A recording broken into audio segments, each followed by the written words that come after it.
Hello, welcome to the Viking Home Companion with another story from the good old days. Now this one takes place many years ago, back when I was still living in the West Kingdom, and it happened at an event known as the Wargy. And yes, that is a play on words of war and orgy. The idea being that by the end of the event there would be no way that anybody could complain about not getting enough fighting in. Now, the Wargy was held every single year, and the person in charge of it was Sir Geoffrey Scott. And in addition to it being a major fighting war event, was that he would pick a charity that he would have all the proceeds from that event go to.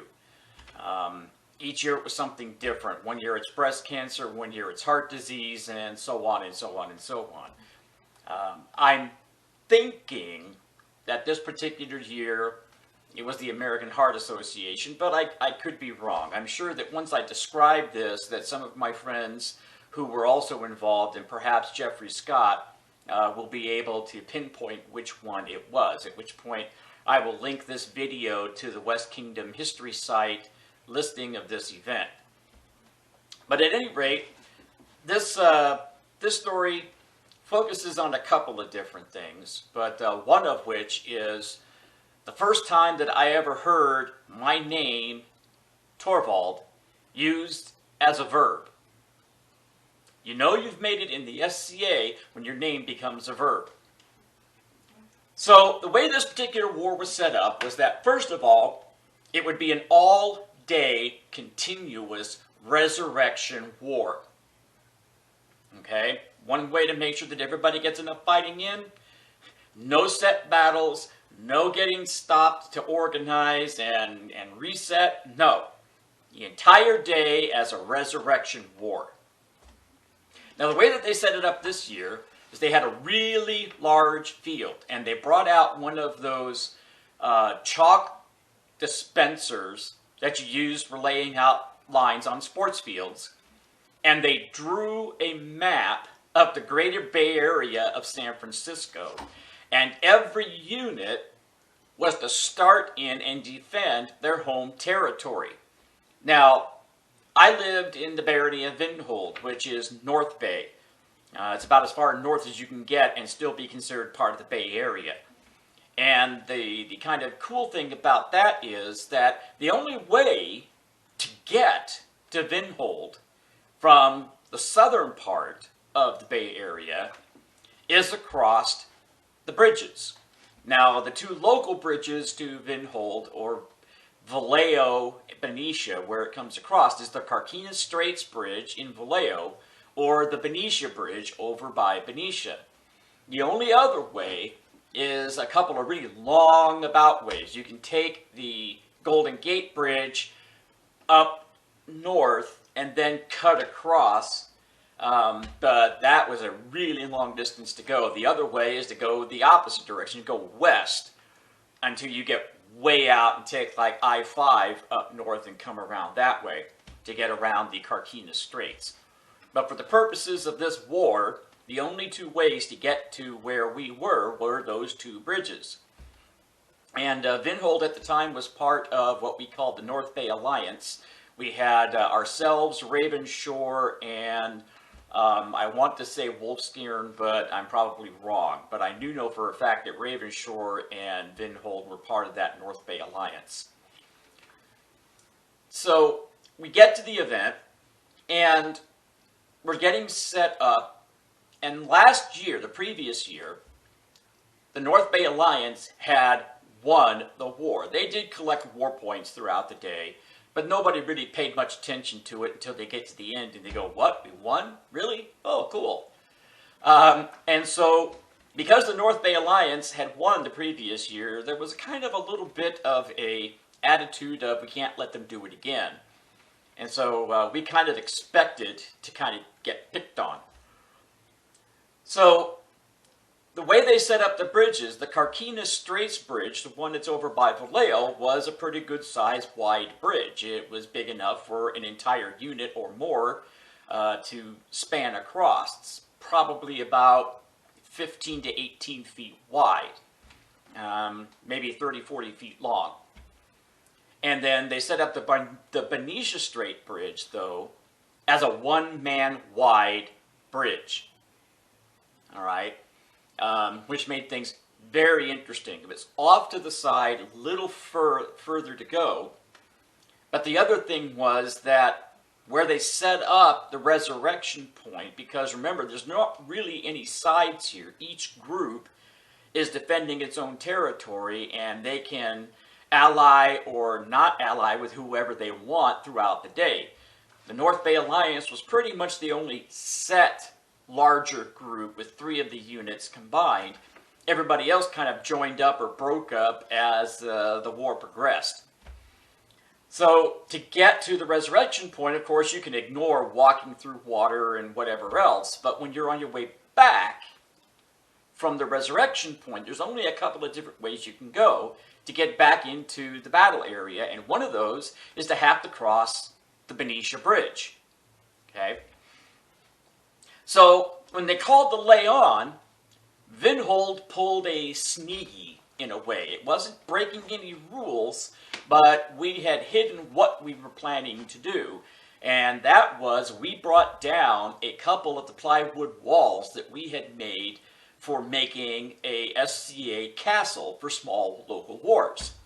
And when they yelled lay on, we ran over to the Carquinez Straits Bridge and we set up one of the walls. Now the wall didn't span the entire width of the bridge, but it did narrow down the spot that people could get through to something that was only about 1 or 2 people wide. So that gave us a huge advantage on defense. Now, the Benicia Bridge, as I mentioned, because it was so narrow, we didn't need to put much of a barrier up there. And because it was actually off to the side quite a ways, it wasn't that useful strategically to most people. So we just stuck a couple of guys up there to defend the bridge and to warn the bigger group if somebody was forcing their way across. And the people that ended up over there were myself, and initially I want to say it was Michael the Farlander, but it could have been somebody else. The reason that it doesn't stick in my mind so much, beside the time that this happened so long ago, was the fact that that person didn't stay there with me very long. After a while, we both kind of got bored over there, and he went over to where we had the wall on the bridge so he could get some fighting in. But the actuality ended up being, I got quite a bit of action up at that bridge. So Jade of Starfall was king at the time, and his unit of Huskarls were down in the Bay Area, not north of the Carquinez Straits where the rest of us were. And I don't remember who they were allied with. I think they almost kind of played it floater, that they basically switched sides and switched alliances at the whim of the king, and it was mainly just where's the most fighting going on, and they would trot over there to fight. So I'm up there at this one-man wide bridge, and I'm letting people go by. And in general, I'm letting them cross the bridge to go back to join their units in the southern area. But after a while, I decided to pick on the Huskarls a bit. They would come down from the resurrection point and want to cross the bridge to go rejoin their unit. And I would back up onto the bridge about midway, and as they advanced, they'd ask me if they could pass, and I'd say, no. My orders are, none shall pass. Yes, I'm playing the Black Knight routine from Monty Python, Quest of the Holy Grail. None shall pass. And so they'd advance on me. Now, mind you, most of the Huskarls are actually really good fighters. And while I'm certainly not a slouch, none of the fights were going to be a gimme in any way by either side. But, see, I was more focused on just knocking them off the bridge than I was fighting them. So I would move up to within about 3 or 4 steps, and they would start to wind up to throw a shot, and then I would take a quick 3-step blitz into them and just knock them off the bridge. And then I would go back to my side of the bridge, and I would just stand there. And I did this a couple of times. At one point, a small unit of 4 or 5 guys had come up from the South Bay, and they wanted to get around in behind the group of us. And I just took about 3 or 4 steps out onto the bridge, and pile drive one of them off into the water, smacked another one, backed up a few steps, did another quick blitz charge, and knocked another guy off. And the other 3 retreated to the other side and just stayed there and watched me. So after a while, I mean, I'm really having a good time doing this. I'm one guy, and I'm holding up this whole area. And as I said, I'm picking on the Huskarls. So finally, there's a point where there's a Huskarl coming back from the res point, and with him is His Majesty King Jade. Jade doesn't die very often, so I actually hadn't seen him up to this point. So he comes up, and he gets to me, and he says, "Torvald, may I pass?" And I go, "Well, certainly, Your Majesty, you may pass." And I allow Jade, the king, to go across the bridge. But as his Huskarl comes up, I step over in front of him, and I said, the king can pass. I didn't say anything about you. And I do a blitz charge and knock him off the bridge into the water. At which point, Jade turns around, sees what happened, comes over, and pounds me into the ground. So by the time that I get back from the resurrection point, his Huskarl has already ran over to the res point, got resurrected, ran back, and trotted across the bridge. So I had a really good time doing all of that. So we finally hit the lunch break, which was the only scheduled break for the Wargy. Any other time you want to take a break, you step off and you take a break. Get water, get food, whatever.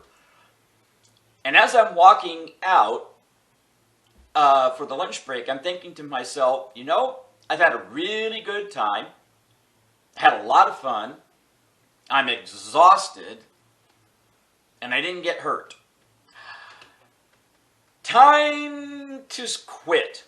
Quit while I'm ahead. So I let my knight, Joffrey, and the rest of the unit know that I'm going to get out of armor and that I'll help with the marshalling and whatever else, but I think I'm done for the fighting for the day. And as I head out, I walk along behind a group of fighters. All of them have their back to me. And I hear somebody say, "You really pulled the Torvald." So I stop, and I look over, and none of them are looking at me. Like I said, they've all got their back to me, so they weren't talking to me. So I go over, and I look over the shoulder of this guy, and he's standing there, and he's holding his hand like this, and he's got a really nasty gash right there in the meat of the side of his hand. And I went, "Wow, man, that's bad." And he goes, "Yeah, my hand got caught between my gauntlet and my polearm when somebody hit me, and it split it open pretty good." And I went, "Yeah, you're probably going to need some stitches for that." And he says, "Yeah, we're probably going to head over to the emergency room here shortly." And I looked at him and I said, "Oh, by the way, I'm Torvald." And they all stop and look at me, and I realized that I don't know most of these guys. I've seen most of them around, but they're from the far South Bay, and I don't get down there very often. So while I know a few of them by sight, I don't really know them. And I went, "Yeah, guys, I'm that Torvald."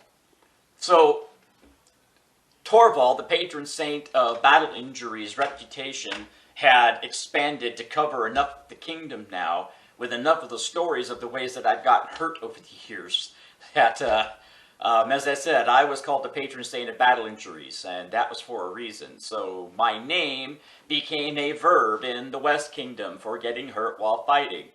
I don't know if they are still doing that. I know some of my old friends certainly are, but I don't know if there's anybody in the West Kingdom right now that's doing that that actually doesn't know me personally. So, at any rate, that is the story about the Wargy and the Torvald is a verb. So, I will see you again with the next episode of The Good Old Days. Yeah, sure, you betcha.